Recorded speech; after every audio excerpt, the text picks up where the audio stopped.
হযরত আব্দুল্লাহ ইবনে ওমর রাদিয়াল্লাহু তাআলা আনহু বর্ণনা করেন, আমরা নবী করিম সাল্লাল্লাহু আলাইহি ওয়াসাল্লামের সঙ্গে এক সফরে ছিলাম। ওই সময় একজন গ্রাম্য ব্যক্তি রাসূল পাক সাল্লাল্লাহু আলাইহি সাল্লামের নিকট উপস্থিত হলেন। তখন রাসূল পাক সাল্লাল্লাহু আলাইহি সাল্লাম জিজ্ঞাসা করলেন, তুমি কি এ কথা সাক্ষ্য দিবে যে আল্লাহ তাআলা এক, আল্লাহ ছাড়া কোনো মাবুদ নাই এবং মুহাম্মদ সাল্লাল্লাহু আলাইহি সাল্লাম আল্লাহর বান্দা ও রাসূল? রাসূল পাক সাল্লাল্লাহু আলাইহি সাল্লামের এই কথা শোনার সাথে সাথে ওই ব্যক্তি আরজ করলেন,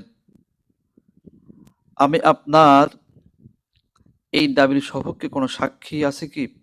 আমি যে আপনি যে আল্লাহর রসুল, এর কোনো সাক্ষী আছে? এর পক্ষে কোনো সাক্ষী আছে কিনা? রাসূল পাক সাল্লাল্লাহু আলাইহি সাল্লাম একটি বাবলা বৃক্ষের দিকে আঙ্গুলি দিয়ে ইশারা করে বললেন, ওই বৃক্ষ যদি এসে সাক্ষ্য দেয় তাহলে তুমি কি মানবে? অতঃপর তিনি ওই বৃক্ষটিকে আহ্বান করলেন।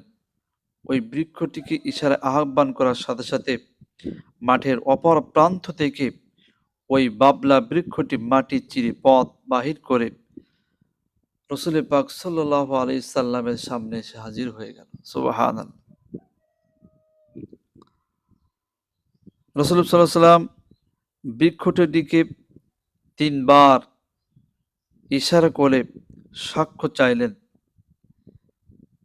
সাক্ষ্য চাওয়া মাত্রই ওই গাছটি তিনবার করে আল্লাহ রসুল সাল্লাল্লাহু আলাইহি সাল্লামকে সাক্ষ্য প্রদান করলেন। সুবহানাল্লাহ। বাবলা একটি কাঁটাযুক্ত গাছ।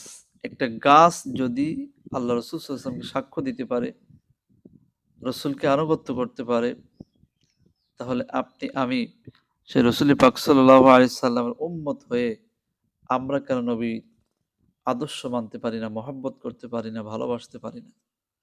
আল্লাহ পাক আমাদের সবাইকে মায়ার নবীর প্রেম ও ভালোবাসা এবং পূর্ণ অনুসরণ করার তৌফিক দান করুক। সবাই বলে আল্লাহুম্মা আমিন। আসসালামু আলাইকুম ওয়া রাহমাতুল্লাহ।